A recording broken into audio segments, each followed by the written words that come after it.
Hello, everyone, and welcome to the Deadhead Cannabis Show. This is Larry Mishkin talking to you from Chicago. We've got a great show with us today. We've got a fantastic guest that I'm going to let our co-host Rob tell you about in a second. We're going to be talking about the Grateful Dead, Dead and Company's Playing in the Sand, which is going to be coming up next winter. But Jim Marty, our crack reporter on that kind of thing, already has news on it.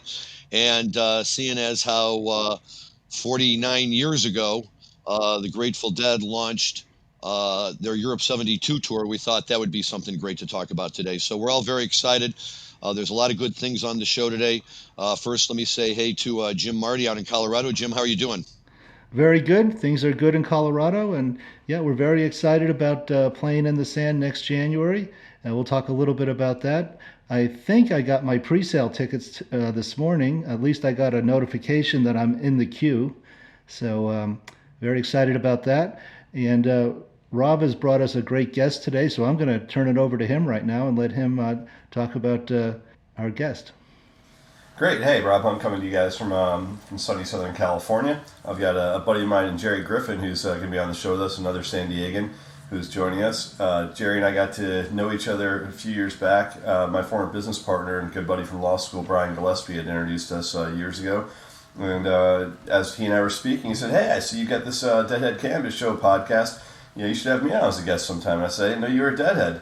And he said, "Yeah, of course I'm a Deadhead." And I said, "I should have put together, Denison College guy, and in the cannabis industry." So Jerry's been working in and out of the space now for, I think, about 4 or 5 years. And I think before he came to it, he and I spoke about, some different plans that he had when he was trying to think about a way to enter cannabis. So it's great to have him on the show and great to watch the progression of what he's done in the space over the last couple of years. So Jerry, great to have you, man. Welcome to the Deadhead Cannabis Show. Rob, thanks so much. And Jim, Larry, thanks so much for having me. I do appreciate it. So Jerry, why don't you tell us about everything you've been doing in the space and what you're working on now? I know you're with a great company called Creo that's doing some biosynthetic cannabinoid work, as well as some of the things you've been doing in the space over the last couple of years, and then maybe segue into your experience as a Deadhead. But we'd love to know more about what you're doing in cannabis right now. Yeah, so I guess starting back in 2000, I moved to San Diego promptly after graduating college, and not the least of the reasons being their lax attitude towards weed. I spent a number of years learning about the business or learning about business in general at Fortune 100 and Fortune 500 type companies. And then I jumped into regulated cannabis right around 2018, which was a few months before California went rec legal. I've done quite a few things in the space, but in short, I've pretty much seen it all.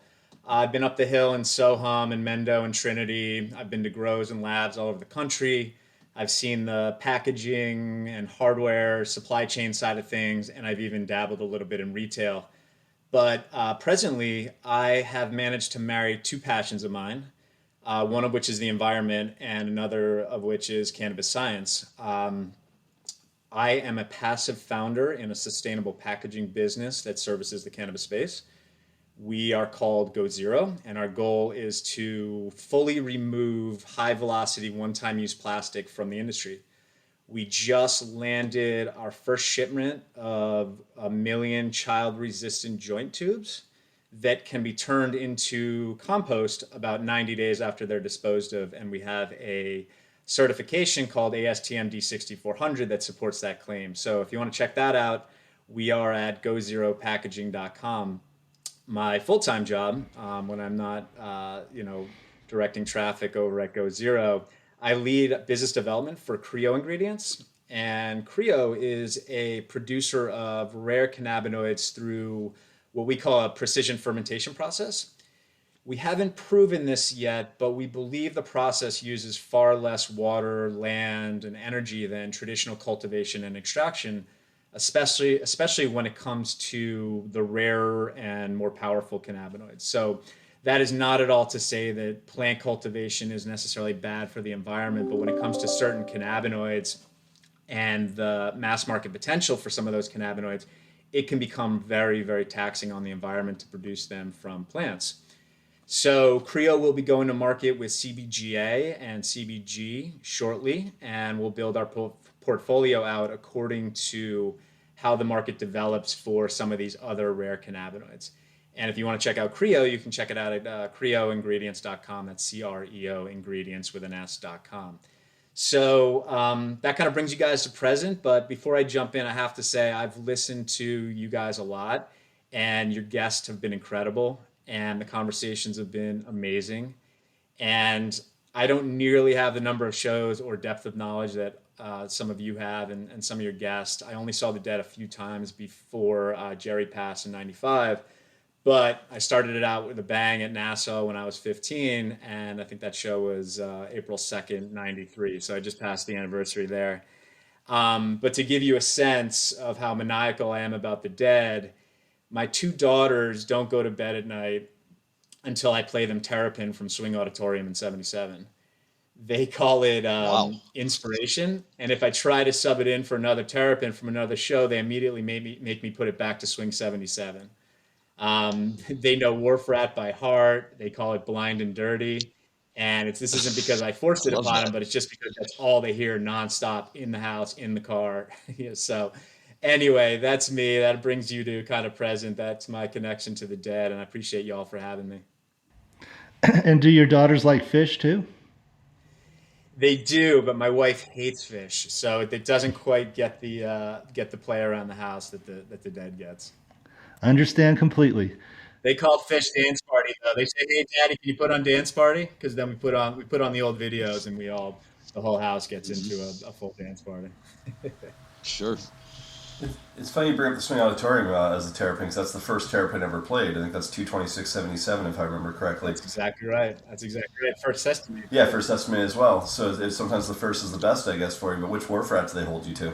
It's a good question. I feel like it's such a static kind of song, and that they don't necessarily have much of a preference. And maybe I'm off base on that, but for me, they like the tune. I used to sing them to bed with it every night, and that's how they know it by heart. But every time it comes on, they pick it out immediately and start singing the lyrics. Excuse me. Well, Terrapin is a great tune like that. 226 happens to be my wife's birthday, so I'm well familiar with that show as well. It is a great Terrapin, and my kids love Terrapin. When they'd play it, they'd dance around and call it turtle music. So they were very happy with that too. But, over time they got to know all of it. Now they're old enough; they're true fish heads, and they run off to all the fish shows on their own, which is great. They have a great time doing it. And it's just nice because it kind of makes it generational. So from my perspective, if your kids are already into it at a younger age, you've got a long way to go. It's a lot of fun. Yeah, I'm excited. I'm grooming them for sure. It is. Every age is a fun age. I've enjoyed every year with our boys. So a little bit of business, and not asking to give away any trade secrets, but what is the base material of these joint tubes that you can compost? Yeah, it's right in our marketing material: polylactic acid, PBA, and some mineral fillers. And it's not so much the materials that are proprietary; it's the engineering that goes into combining the form factor with the materials. Because they're not, plastic gets a lot of use because it's really malleable and very easy to work with, right? But of course, it's horrible for the environment. So the real tech is in the engineering and the actual process of making the form factors. And what about things for grams and shatter and things like that, packaging for those type of cannabis products? Yeah, so from the standpoint of our strategy, we really just want to make a statement with the joint tubes, and we aim to wholesale replace the supply chain as it exists today with plastic tubes. I know it's a lofty goal, but we've done the math on how much single-use plastic goes into the environment as a result of those joint tubes, and it's mind-bending to think about. And we feel very much like if we can replace that, right? And it starts with getting to an adoptability rate. So it starts with getting some velocity and getting some volume, and then getting down to a price point that you really doesn't make any sense to buy plastic tubes anymore. If we can get to that point, then we feel like we can wholesale replace it. And we will effectively have removed something like 880 tons a year of plastic from the environment. And then we'll go from there. And we're not, confining ourselves to the cannabis space. But there's a problem, and we want to help address it. And we all come from cannabis, and we all love the sector, and we love the people in it. and we want to help there first. But certainly we expect to expand outward into other sectors. Think cosmetics and beauty. Anywhere where there's these single use, really like high velocity plastic products that just get thrown away and are too small to be recycled. And do you have a market for the compost material on the back end? Yeah, I suppose, right? It would depend on the compost facilities kind of market, right? And that's kind of part and parcel of our process. We need to line up which facilities we like the best, because the best way to do this, instead of having folks try to compost it themselves or even go put it in the garden, is to have it fully returned to like a municipal facility, who then puts it right back into growing plants or into soil to grow new plants. So that's part of the process that we're working through and kind of identifying who those partners in. But effectively, it becomes whoever their market is and whoever they sell to and whoever they sell that compost to. Ideally, it's customers that are cannabis customers, right? And have there been any studies done on that type of compost to show like its effectiveness when it's derived from these types of plastics? Yeah, no, absolutely. So the ASTM D6400 certification, part and parcel of that certification is to ensure that the compost that comes out the other end is non-toxic and will support the growth of plants or encourage the growth of plants. So they actually put the compost, part of the process is growing plants in the compost and testing those plants and also testing the soil for any toxicity. On the Creo side, because I find that fascinating as well. I know right before we hopped on, Jim had asked you whether it was THC or non-THC, and if you're looking for cannabinoids, I guess it could be either. I noticed when you talk about CBGA and CBG, I assume in those instances we're talking about final products that don't have THC in them, or perhaps not a whole lot. How does this, while you're doing this, are you actually going through the plant itself and discovering these rare cannabinoids within the cannabis plant and isolating them in a way that nobody else has been able to do? No. So if you think about traditional fermentation and you think about, most people think of beer or wine or spirits, and, you feed a yeast sugar and it turns it into alcohol. Very similar concept here. So we're taking a organism and we're feeding it a sugar and it's secreting out a cannabinoid.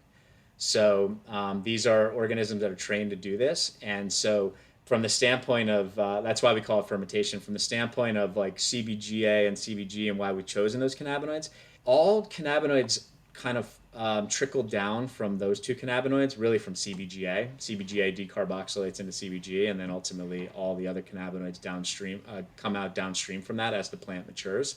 And so we felt that would be a great place to start, in that we can start looking at different conversions enzymatically or through other means, or create pathways to creating those cannabinoids directly, if that makes sense. Are they strain independent, meaning they're not necessarily based on any one particular type of flower? You just kind of create it as you go along?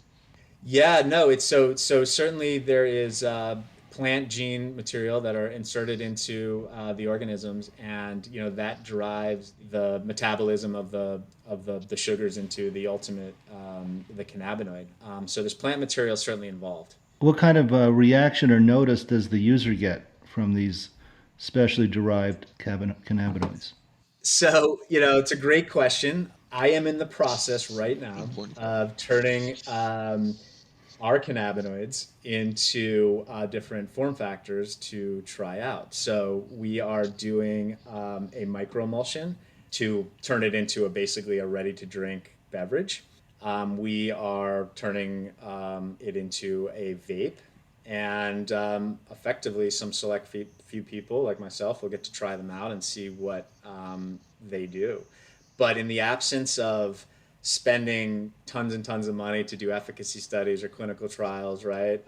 And the science could be just an endless pit of testing after testing after testing, we felt like these are the right places to start. Anecdotally, I've been told that the vaping side of it, or even if you were to do a dab of some of these compounds, it's been described as a few beers and sitting in a hot tub, so just a very relaxing kind of effect. I've been told on the drink side, much of the same, but I'll let you know. But that's the anecdotal kind of evidence. And then I can tell you also from my own personal experience with similar cannabinoids that are from the plant, CBG definitely gives a sense of focus, definitely gives a sense of mood enhancing. I've described it to people where you have a really rough day and you come home and the kids are all over you and you have your tolerance for everything is about zero, and you can take one hit off this thing and you don't really feel high, but everything kind of melts away. All your anxiety kind of goes away and you just feel 100 times better and you can get through. And but that's just my own personal experience. Everybody's different. Yeah, I've gotten samples of CBG with the vape pen, and I do think there is a slight high to it. It's very slight, but there is maybe it is how you described it, a falling away of stress, but I do notice a slight lift. We here at the Deadhead Cannabis Show love samples, and we will give great reviews on air after we've had an opportunity to subject it to our very rigorous standards here. Absolutely, absolutely. And so, we've got the cannabinoids that we make through our own process. We've got cannabinoids that we supply through who we believe are the best and brightest across the country. And we've worked on some functional formulations that kind of combine different cannabinoids to promote a certain outcome. And so I will get you all samples of those as well. It's pretty exciting stuff. It's stuff we're doing with things like THCV, CBC, CBG, cbga, cbda, and a few others. So I'll be sure to get you all samples of all of that to give a try to. It's great. What about Delta 8 and Delta 9? How do they tie in? Delta 8 and Delta 9 we steer clear of. It's from a regulatory perspective. Our target customer is, I guess, long-term big consumer packaged goods, those that have like a serious aversion to the THC side of things. And so, Delta 9, Delta 8, we just steer clear to those. They are heavily regulated. Delta 8 is not regulated presently, but I think kind of that's just a matter of time. So we tend to steer clear of those. I'm, very well versed on all of those, but tend to kind of, as a company, we tend to steer clear of those. THCV, folks kind of pause at that one. It's got a very unfortunate name, but very different than those two molecules, the D8 and the D9. So Jerry, as you know, I spent a fair amount of time in the biopharmaceutical side of the industry as well, and knowing the competition out there and some of the other companies you guys are sort of racing to get first past the post on the IP that's related to a lot of this stuff. The trace cannabinoids seem to be the most exciting because they're the cannabinoids that don't express themselves in large enough quantities in the plant for extraction purposes. As you guys are thinking about where to focus, what do you think the next cannabinoid is that's going to be really exciting? And then are you also looking at new formulations or adding a carbon chain to a molecule to make sure that it's something that's never been invented before, the plant doesn't produce in nature? Are you thinking about developing new cannabinoids that are still going to bind with the CB1 or CB2 receptor? Yeah, so I think that from my perspective, CBD and THC are kind of tip of the iceberg, right? I think that the next man up, so to speak, is CBN or CBG, right? You can interchange those depending upon who you're asking. I'd probably argue the CBN market's a little bigger because there's a lot of finished product out there already, kind of latching on to the potential for sedation and sleep. So those would be the four that have the largest market potential presently. THCV, I think, has the largest mass market potential. There's a lot of indications that say that it's got a appetite suppressing type of functionality or a outcome, a weight loss type of outcome, a hyper focus, meaning like a energy uplifting type of outcome. And I think there's a lot of mass market potential for that and a lot of different form factors. I was going to say, I think THCV is the molecule people are watching very closely because of the weight loss and the appetite suppression. That if you think about from a mass market appeal, the only thing about THCV, if you're not making it in the lab, it's obviously only expresses itself in sub-Saharan strains of cannabis. So it's your Durban poisons and your other landrace strains coming from sub-Saharan Africa, which makes it really, really limited as far as where you can actually extract it. So, for you guys, I would think that going after something that's already, rare enough in nature, but you can be producing in kilogram quantities in the lab would be relatively exciting if you think this can be, the new weight loss supplement that you can put across at every GNC and vitamin shop. 100%, 100%. And it just, I think, needs to come down in price to get to like a market rate that I guess is more adoptable. And also from a dosing perspective, it's very touchy. We hear anecdotally, and we've seen, research to say that you can overdo it really quick and you can get really uncomfortable really quick. So it's not like, CBG or CBD or, even THC, little too much, is not going to be necessarily harmful, and you'll feel just fine after a little while. THCV can get really, really intense in a not positive way. So we have to be very careful. But the mass market potential is definitely there. You're exactly right. And to answer your other question about creating, I guess, what we would describe as novel cannabinoids. These are cannabinoids that have, like you said, an additional like tail on them, so to speak, right? That make them more unique, but very similar in structure to existing cannabinoids. Certainly something we're looking at. That's pretty much as far Now, as I can take that part of the conversation. right, is the idea with that though? I mean, some of the stuff you're creating doesn't otherwise exist, does it? I mean, how does it get placed on or analyzed? Whether or not it should be on the Controlled Substances Act, for instance. I mean, what are the factors that they're looking at, and how do you create something that, if it's not coming directly from a plant itself, and you're creating it through fermentation. Yeah, I'm just wondering, what ultimately, what the government would think of it. Hopefully, not very much, so you can go and do whatever you want to do with it. But there's no guarantees about that. Yeah, and I think that's the argument, right? I think from the standpoint of, THC exists, but THC with a tail maybe doesn't exist, right? And now you've created basically the same cannabinoid with all the wellness value that it has and all the health value that it has, but now you've got it patented, right? And you've got IP, and nobody else can use that product without, your consent or your licensing or whatever the case may be. And then, of course, from a regulatory perspective, right, you tend to kind of transcend the regulatory environment a little bit. Nobody's to say that they won't step in and say, that you can't do that or whatever the case may be. But yeah, those would all be kind of the arguments in favor of doing something like that. And Rob, I'm sure you have some more to add on that, but that's kind of my view. Yeah, I mean, whatever I add is sort of the same where you are, which is that at a certain point it starts getting very, very technical, and it also starts getting into the internal dynamics of the businesses that are actually doing this work. And each of them are going at this from a slightly different perspective because they've all got bottlenecks against other people's IP, as you well know. So at a certain point, you have to be very careful about protecting methodology and where your process patents are in the process. But I'm a firm believer that either bioindustrial cannabinoids or biosynthetic or bioidentical cannabinoids are going to be the future for anything that's not flower or combustible. Anything for a vape pen, anything for edibles.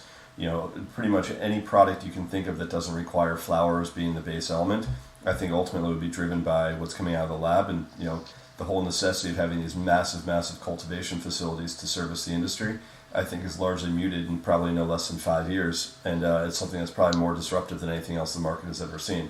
So, like it or not, it's coming.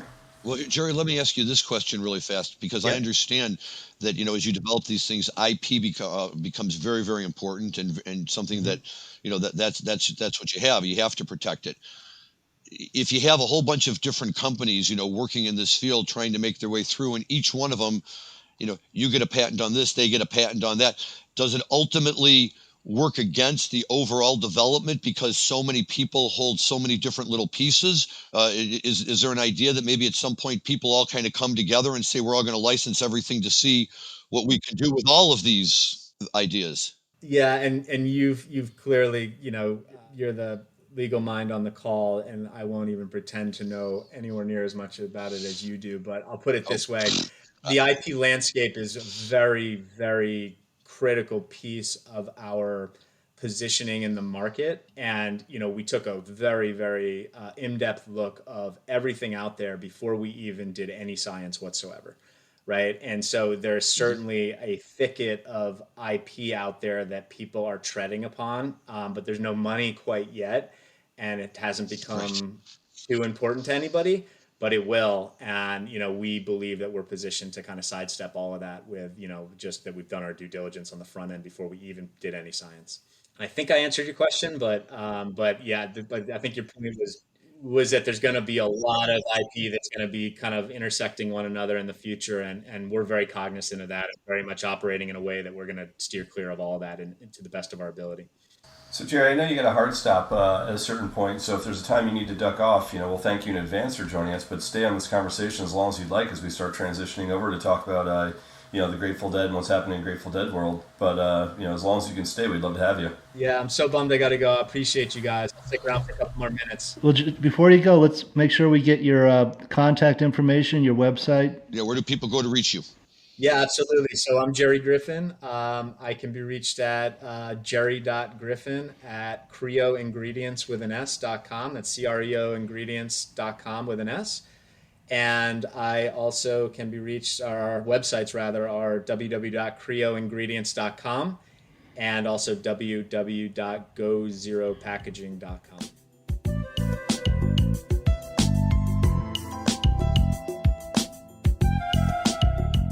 Transitioning over, as Larry alluded to earlier, today officially is the 49th anniversary of the first show of Europe 72. So for all those out there that know the run, it was 22 nights that were set across almost about a month and a half in Europe. Lots of England shows, lots of shows that really are still celebrated today. I think 100 Years Hall is still considered one of the all-time great shows. Some of the Lyceum shows were fantastic. Copenhagen. There was just so much that was happening at that time. That was, kind of the last days of Pig. It was also, when Billy was still the only drummer at the time.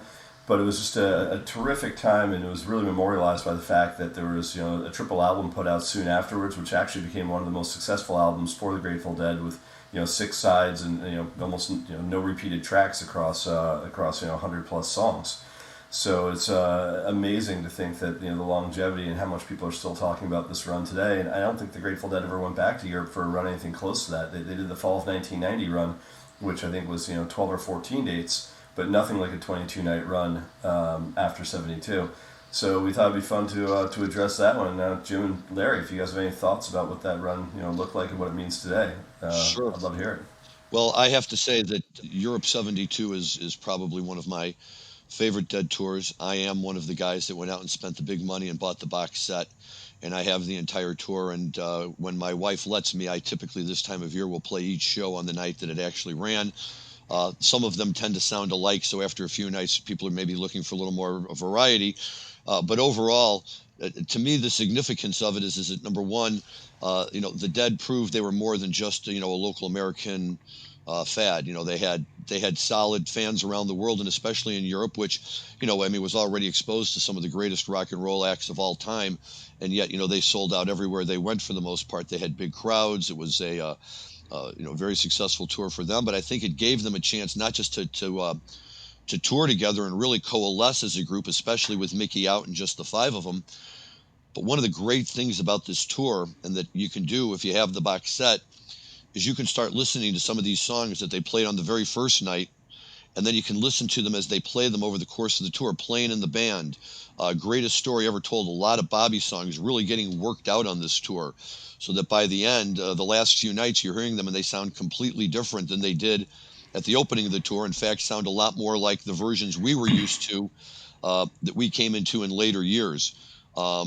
I think they're all tremendous shows. I think you're right, Rob. The 100-Year Hall, they had released that separately, not the full show, but they had released a lot of it separately. They were released periodically, a few other bits and pieces of it.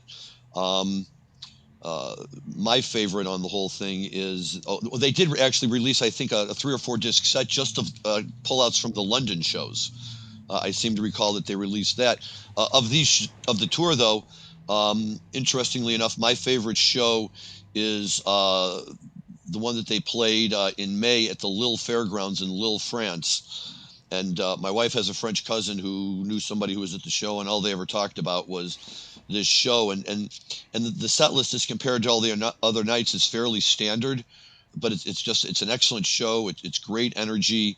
And one of the best things about the box set is you get the little story, not just the big book, but each show in the disc has its own little outline. Somebody came in and wrote 4 or 5 pages of that show and what the circumstances were and what what was going on. And the Lil France show was a great show. There was problems with their equipment and some other stuff, and they pulled it all together and played this amazing show, which I think was kind of typical for the tour. That was the Olympia Theater show. I had a couple of stories I've read or heard over the years that in the Paris show, at set break, the audience started to get up and leave. They thought it was over. They didn't realize it was 2 sets, and somebody had to go out on the stage and shout from the stage in French to sit the heck down. There's a second set. So, and then another story I heard that financially, although they had good crowds, the expense of the tour was tremendous, and they really didn't make a lot of money on the tour itself, and it was the album that really bailed out that tour. So that's a couple little insights that I've heard over the years.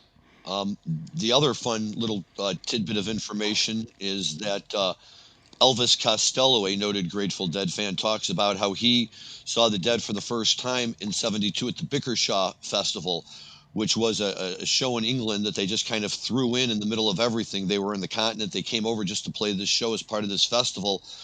But the story behind it is it was a rainy day and the fields were all muddy. And yet, a young Elvis Costello, found his way out there and braved the elements and was really turned on to the Dead and to their style of music. And, who knows what impact that may have had on his future music that those of us who follow him have come to know and love. Yes, there's actually a picture of him. He's like in the 3rd or 4th row. It's an outdoor show. Like you said, it's a rainy day. And Elvis Costello circled and said, over the side he writes, "That's me." I forget where I saw that picture. Sure. So a couple of things from that tour. I mean, one, the box set you referred to, Larry, I don't think people, that unless they order it, there's only 7,200 copies of it produced, and I think it's sold out in 4 days. And it came in, I think, in 73 discs in a steamer trunk. Is that right? Like just 70, 70 plus, and it's shaped like a small steamer truck. They've got all the discs in there. And then they've got a coffee table book and pictures, which is all good, and I love that stuff too. But yeah, it looks kind of cool. It's like one of those things you can set out, and people walk up, and it's got travel stickers on the outside of it, and they printed a little special sticker with your name that they put on there as well. So the other thing I was going to mention is, this is a cool one for me personally, is I was born on April 30th, 1972. Which technically is not a night they played, but because of the time change, I was born early in the morning in New York on April 30th, 72, which would technically make it, still 4/29/72, Europe. So I was trying to gauge the data, whether or not the time change worked in my favor, and unfortunately, I don't think it does, because it would have been a bit earlier East Coast time. But I just missed having a Grateful Dead show on my birthday, and I was hoping, had it been the other way, that I would have been on there. So technically, that first night of Paris, France on May 3rd would have been the first Grateful Dead show of my lifetime, and I missed having one on my birthday by 1 day from Munich. Well, Rob, I just want to say that just ages you, because I can't speak for Jim Marty, but certainly when I was born, although Jerry and Rob Hunter may have already been met up and playing in Menlo Park and other places, along the Bay Area, even the Warlocks were still a few years off. Yeah. And the other thing about that tour, too, is we forget, those guys were like in their mid-20s, like Kreutzmann celebrated his 26th birthday on that tour. Most of the whole band was probably between age like 24 and 27, running around Europe for 2 months. That must have been such a blast at that age in their lives, when they'd spent the majority of their time, cruising around the United States and mostly in the Bay Area, to, go over there and experience as a band 2 months in Europe, where they're still a few years behind we were with kind of the hippie days and what was happening as far as experimentation. That it must have been a complete shock to the very conservative sensibilities of some of those countries. I just heard a fantastic episode on the Big Steve Hour recently, where he talked about Europe 72, and he talked about the tour and how great it was for all of them. And that's exactly what he said, that, here were guys, who grew up in the Bronx or wherever, and they had seen the United States traveling with the Grateful Dead, but now they were finally getting a chance to go out and see the world. And one of the things that Big Steve talked about was the significant role that psychedelics played throughout the tour, during the shows and even on the off days. and how much fun it was. And there's pictures of them. They went around and they used to wear these clown hats on their heads as well. And The I'm bolos and the bozos. right, the bolos and the bozos, exactly. And you see that, and you're like, can you imagine? I can only imagine if when I was 26, all of my good buddies who I was going to see the Dead with, somebody turned us loose in Europe for a month and a half and said, "Here you go, have have some fun." It's incredible. And yet they, most nights, at least almost every night of that tour, they showed up and they played great stuff. It's It wasn't just the band. They brought along a huge entourage of the Grateful Dead family. Like, everyone went on that tour. They brought like 50 plus people with them. Whereas, 2 full buses all the time, like school buses, not touring buses, of people that were going from town to town, where, the entire Grateful Dead, extended Grateful Dead family was on that tour. Which, when you think about the absurdity of what that must have been like with, the psychedelics and the partying that was happening, that's like Festival Express, a magnified of what it'd be like just cruising around like that, where it's not just, you and the bandmates, but it's everyone, kids, wives, friends, everybody being on the thing, just going from town to town and taking in the sights and on the off nights. By all accounts, it was really, let's get to see Europe, let's get to see, some of the great stuff that, here's our chance. Yeah, I think I listened to that same Big Steve hour where at the time, Owsley was in jail at the time of that tour. Right. And so somebody else in the crew whipped up a batch of LSD based on Stanley's recipe, but it ended up being 5 or 10 times stronger than anything they had. And that's what they brought to Europe. Right. And it was only when they got back to the United States did they realize how strong the LSD they brought to Europe was. But, there is film. I've seen it. I forget where I see some of this stuff. It's been a lot of years, but there's film of when they land in London, they go to a party put on by Warner Brothers. And Sam Cutler was the tour manager on that tour, and he is going over how to convert dollars into pounds for the European leg of that. And Jerry picked up the math right away. And sure. Anyway, look for that film. It's some really cool backstage film of that. I've had all that stuff at one time. I don't know if I still do, but loved Europe 72. Listened to it many times, all night long. So and so one other good story that comes out of Europe 72 that I also picked up recently, listening to our good friend Big Steve. On this show, on previous episodes, we've talked about Jerry's guitars. When we had Jay Blakesberg on, he told us some interesting stories about Wolf and how he facilitated John Mayer's opportunity to play it at Citi Field a few years ago. And it's just one of those things. We talked about the exhibit at the MoMA in New York when they had all the rock and roll guitars there and everything, and had a chance to go and see Wolf and all of them. But what Steve said about Wolf was that when the guitar was originally built by Doug, and I always forget his last name, I'm sorry. Irwin, thank you. There was nothing on the bottom. And in fact, when they went to Europe for Europe 72, they saw a sticker of the Wolf, and they purchased it. And the original Wolf on the bottom of the guitar was a sticker. And the reason they did that is because this Wolf is a wolf that was originally designed by a cartoonist named Tex Avery, who's famous for Bugs Bunny and things like that. And one of his regular repeating themes was a wolf who would stand by a lamppost on the corner of Hollywood and Vine and give a really exaggerated wolf whistle when pretty women walked by. So they had a copyright on it. So they couldn't sell the stickers or any images of it in the United States. But in Europe, the U.S. Copyright laws didn't apply. So they sold stickers with these types of things, and they saw it, they bought it, they slapped it on the sticker. But when they got back to the States and Doug Irwin saw it, he took the guitar back from Jerry, took the sticker off, and recreated it with inlay on the bottom of this guitar that's absolutely beautiful and amazing. But I always just assumed that Doug had manufactured the guitar that way originally. And it wasn't until Big Steve kind of clued me in. But it was, just funny to hear one more little story, that rolled off as a result of, Europe 72. And the other place to get good information, and if you ever read Rock Scully's book, Living with the Dead, which is one of the first tell-all book that I don't think the band was too happy about by all accounts, Scully's got some really, really funny stories that go back to that whole tour and go back to, their manager at the time and some of the deals that were happening behind the scenes. But if you haven't read that book, Living with the Dead, it's a lot of fun. If nothing else, this is an adventure of what it was like, running around on the road with those guys. Sure.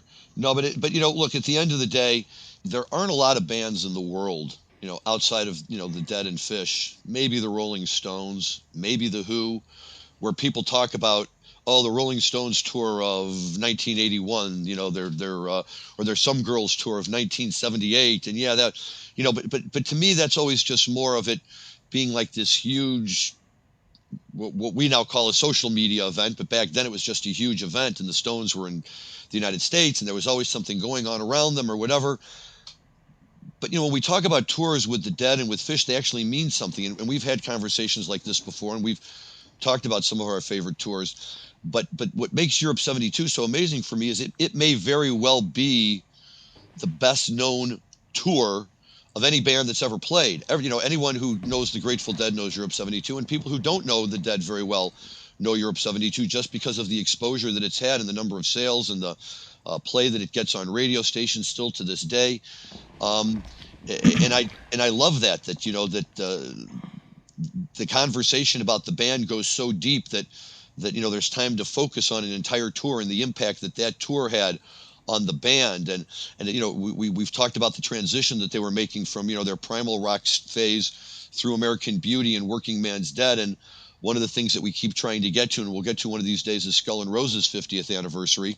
And that was kind of the precursor to Europe 72 as a live album that was actually songs, not just the long Dead improvised jams. And I think Europe 72 took Skull and Roses and just expanded it to a point where it was hard to deny that the Grateful Dead were now a true rock and roll band, with a strong working catalog of songs that were not necessarily geared towards long mind-bending jams that required psychedelic substances to really appreciate, although they didn't hurt.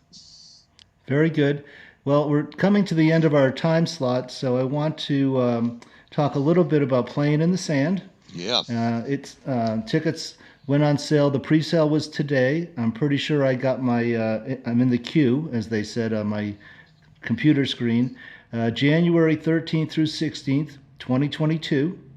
And it'll be right on the beach. There's a great video that's out there of the show from 2020.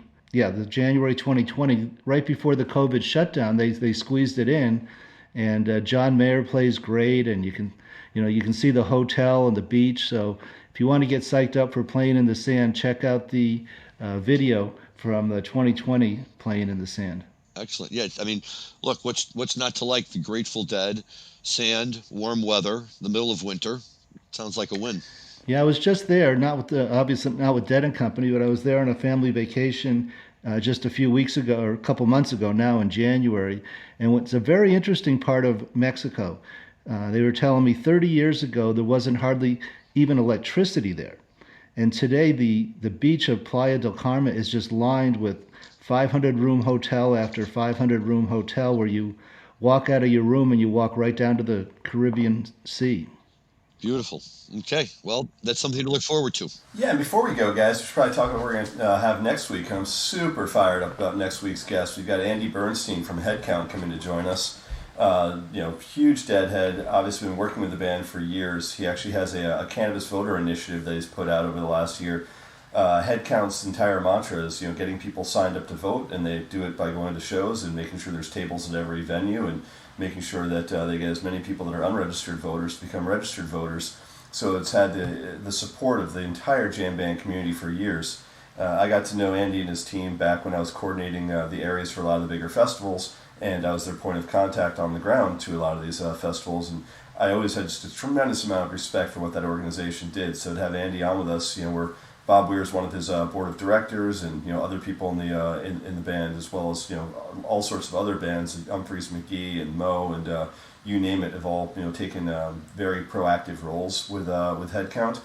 So it'd be terrific to have him on. And I think we're also going to talk a little bit next week about other sides of the Grateful Dead, and maybe discuss some of the side projects we've done. And one of the ones I think we were talking about doing was discussing what Garcia did with Reconstruction. And kind of the funkier side of the Garcia band when it was being done either through Reconstruction or Legion of Mary. But Reconstruction in '79 really exploring the funk side and the musicians that he played with. There were more session musicians out of San Francisco, and some of the shows they played, I think, in mid-April of 1979. So that's what's on tap for next week. We hope you guys will join us again next week for another great show. And, great show today, guys, discussing Europe 72 and having Jerry Griffin on with us. Great. I look forward to next week. I've seen the Headcount people set up many times at Red Rocks. Yep, I think it's going to be, that will be a great show. Nobody can argue that it's a very timely and an important conversation to have, and I'm glad that he'll be able to give us a little bit of his time. Always exciting things to be talking about as far as the Dead are concerned. I do have a couple of Legion of Mary albums and love listening to Legion of Mary, and they've released some of that live stuff now too through Garcia's Family Provisions and stuff, and it's great music. That'll be a great conversation. Well, thank you guys. Thank you again to our guest, Jerry Griffin, for being with us today. We will look forward to talking to everybody next week. And until then, this is Larry Mishkin saying thank you, and be safe and enjoy your cannabis responsibly.